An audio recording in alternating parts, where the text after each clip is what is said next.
दोस्तों आज आप इस वीडियो में समझने वाले हैं कि हमारे अल्टरनेट्स की एफिशिएंसी क्या होती है, रेगुलेशंस क्या होते हैं, फेज सीक्वेंस क्या होता है तथा उनका जो है पैरेलल ऑपरेशन कैसे होता है। चलिए हम लोग स्टार्ट करते हैं दोस्तों।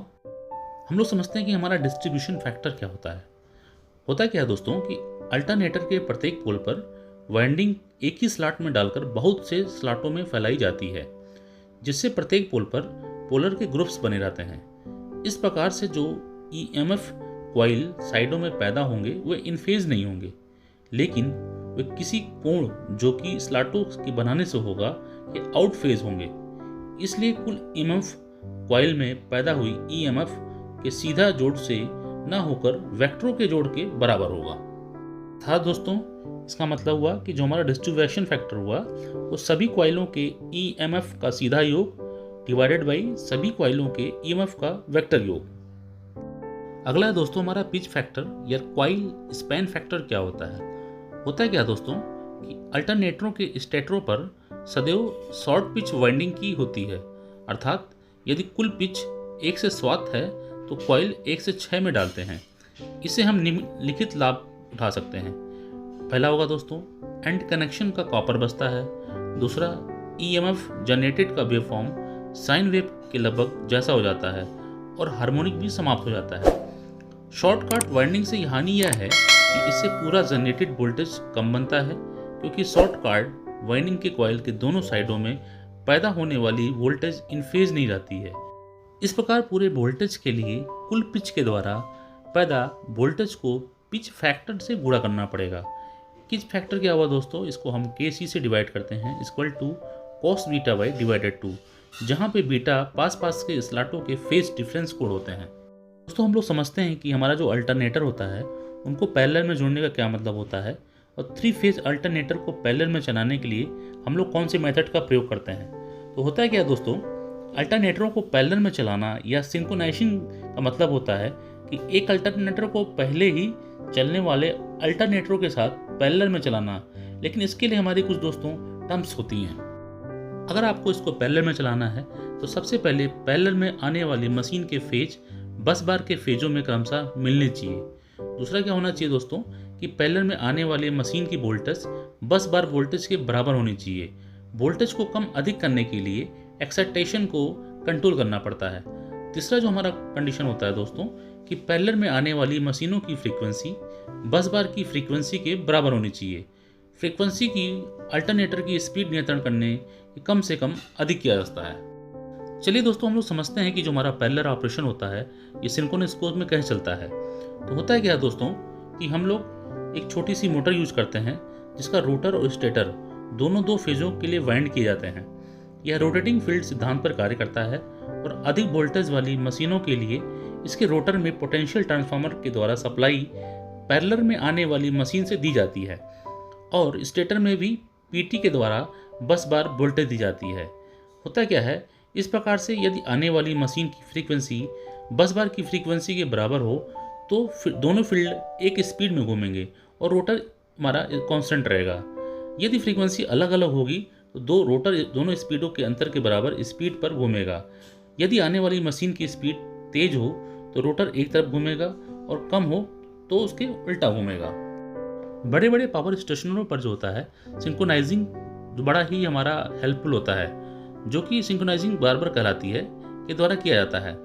सिंक्रोनोस्कोप के रोटर को इन बस बार पर लगाते हैं और आने वाली मशीन को वोल्टेज पर स्विच भी इसी में जोड़ते हैं। स्टेटर को मेन बस बारों के साथ जोड़ते हैं। इस प्रकार एक ही सिंक्रोनोस्कोप कई अल्टरनेटरों को पैरेलल में जोड़ने के लिए काम आता है।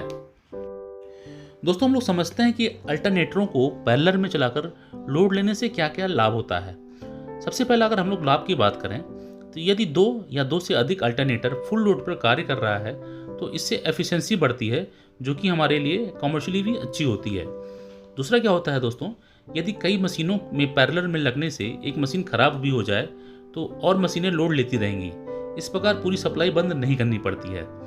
तीसरा क्या होगा दोस्तों, हमारा जो सालाना ओवरहॉलिंग यानी मेंटेनेंस होता है या नॉर्मल हमारी जो मरम्मत होती है सप्लाई बंद करने बिना ही की जा सकती है। चौथा हमारा जो होता है दोस्तों, पावर स्टेशन पर लोड के बढ़ने से और अल्टरनेटर को पहले लगे अल्टरनेटर के पैरेलल में लगा सकते हैं। इस प्रकार बढ़े हुए लोड को आराम से झेला जा सकता है। दोस्तों हम लोग अब समझेंगे कि सिंक्रोनाइजिंग बाय द लैंप्स, यानी कि हमारा जो है लैंपों द्वारा सिंक्रोनाइजिंग करना। इसमें मेन प्रकार से दो मेथड होते हैं। सबसे पहला जो मेथड होता है उसको हम लोग बोलते हैं डार्क लैम्प मेथड, दूसरा होता है डार्क ब्राइट लैम्प मेथड। चलिए हम ये समझते हैं कि हमारा डार्क लैम्प मेथड क्या होता है। डार्क लैम्प मेथड में होता है क्या दोस्तों, इसके अनुसार आने वाली मशीन और बस बार के बीच एक मेन स्विच लगा रहता है जो कि इस समय खुला हुआ है। अब होता है कि 3 लैंपों के जोड़े दो सीरीज में 400 वोल्ट में लगे होते हैं। इस तरह लगे रहते हैं कि तीनों जोड़े एक से फेजों पे लगे रहते हैं। यदि आने वाले अल्टरनेटरों की सभी अवस्थाएं पूरी हैं तो सभी लैंपों एक साथ जलेंगे तथा एक साथ बुझेंगे। इन लैंपों का जलना दोनों आने वाले अल्टरनेटरों और बस बार की फ्रीक्वेंसी के अंतर के कारण है। यदि लैंप बार बार बुझे तो इसका अर्थ है कि अल्टरनेटर के फेज रोटेशन बस बार से अलग हैं, इसलिए अल्टरनेटर के किन्हीं 2 लाइनों को आपस में बदल दें तो फिर लैंप एक ही साथ जलेंगे तथा बुझेंगे। अब इस पूरे लैंप बुझ जाएं तो सिंक्रोनाइज स्विच को ऑन कर देना चाहिए। अब हमारी जो ये मेथड होती है इससे दोस्तों हमारा कुछ डिसएडवांटेज भी होता है। डिसएडवांटेज ये होता है दोस्तों कि अब यदि आने वाले अल्टरनेटरों को घटने बढ़ने की चाल का पता नहीं देती हैं। दूसरा यह देखना है कि लैंप कब बुझ जाए कठिन है, इसलिए यह विधि काम में नहीं लाई जाती है। अगली है दोस्तों हमारी डार्क ब्राइट लैम्प मेथड। इस विधि में क्या होता है कि लैंप जो है त्रिभुज के आकार के किनारों पर लगे रहते हैं और उसमें हमारा क्या होता है कि आर वाई वार पाई फेज इस तरीके से लगे रहते हैं जिससे लैंप हमारे जलते बुझते नजर आते हैं। अब इनकी 3 अवस्थाएं होती हैं दोस्ती। यदि आने वाली मशीन धीरे धीरे चलेगी तो लैंपों को लाइन उल्टे हाथ पे दिशा में घूमती रहेगी। दूसरा, यदि आने वाली मशीन तेज होगी तो लैंपों की लाइट सीधे हाथ की दिशा में घूमती नजर आएगी। तीसरा क्या होता है दोस्तों, जब लैंपों की लाइट बहुत धीरे धीरे चलने लगेगी, थोड़ा लैंप जो कि हमारा बुझा हुआ है तो सिंक्रोनाइज स्विच ऑन कर देना चाहिए। चलिए हम लोग समझते हैं दोस्तों कि दो हमारे जो अल्टरनेटर होते हैं वो अपना लोड कैसे शेयर करते हैं। होता है क्या है, जब किसी अल्टरनेटर को बस बार से पैरेलल में जोड़ते हैं तो इसकी स्टीम सप्लाई कम होती है और वह बस बार से मोटरिंग पावर भी लेती है। इसको जनरेशन अवस्था में लाने के लिए स्टीम पावर बढ़ानी पड़ती है। जब मशीन जनरेट करती है तो उसका पावर फैक्टर इतना कम रहता है कि वह सफिशिएंट पावर नहीं ले पाती। इसके लिए एक्साइटेशन बढ़ानी पड़ती है जब तक कि पावर फैक्टर यूनिटी के आसपास ना आ जाए। इससे जनरेटिंग पावर फिर से कम की जाएगी। इससे स्टीम टावर फिर से बढ़ती है ताकि अल्टरनेटर अधिक लोड ले सके। इस प्रकार क्रम से किया करके मशीन को उस स्थिति में लाते हैं जब वह पूरा आउटपुट पावर ले ले। वाट मीटर को देखते हुए स्टीम पावर सप्लाई घटानी बढ़ानी पड़ती है तथा एक्साइटेशन को घटाने बढ़ाने के लिए एम्पियर मीटर तथा पावर फैक्टर मीटर भी देखना पड़ता है। अब हम लोग समझते हैं दोस्तों हमारा वोल्टेज रेगुलेशन क्या होता है। यह एक साफ सी बात है कि जैसे ही अल्टरनेटर से लोड हटाते हैं तो टर्मिनल वोल्टेज में परिवर्तन आता है, यह बढ़ती है। यह वोल्टेज का बदलना केवल लोड पर आधारित नहीं है, लोड का पावर फैक्टर भी इस पर असर डालता है। इस प्रकार अल्टरनेटर की वोल्टेज रेगुलेशन की परिभाषा अगर हम लोग बात करें तो जब अल्टरनेटर पर पड़े पूरे लोड को फील्ड एक्साइटेशन पर स्पीड स्थिर रखते हुए हटा दें तो टर्मिनल वोल्टेज बढ़ जाती है। इस बढ़ी हुई वोल्टेज को रेटेड वोल्टेज से भाग करने पर वोल्टेज रेगुलेशन प्राप्त होता है। दोस्तों अब हम लोग समझेंगे कि जो हमारे बड़े अल्टरनेटर होते हैं उसमें ऑटोमेटिक वोल्टेज कंट्रोलर क्यों लगाते हैं, यानी कि ऑटोमेटिक वोल्टेज रेगुलेटर भी बोलते हैं, जिसको हिंदी में हम लोग स्वतः वोल्टेज रेगुलेटर भी कहते हैं। होता है क्या दोस्तों, हमारा जो पब्लिक इलेक्ट्रिकल सप्लाई का वोल्टेज होता है वो घोषित वोल्टेज के 5% के अंदर ही रखना पड़ता है। अल्टरनेटरों की वोल्टेज नो लोड से लोड पर बहुत ही ज़्यादा गिर जाती है। तो ये हमारे लिए बड़ा इंपॉर्टेंस होता है कि जैसे ही अल्टरनेटर पर लोड बढ़ेगा तो उसके टर्मिनल वोल्टेज घट जाएंगे। वोल्टेज को बढ़ाने के लिए एक्साइटेशन करंट बढ़ाना पड़ता है। एक्साइटेशन बढ़ाने के लिए एक्साइटर के शंट फील्ड से सीरीज में रेजिस्टेंस घटानी पड़ती है।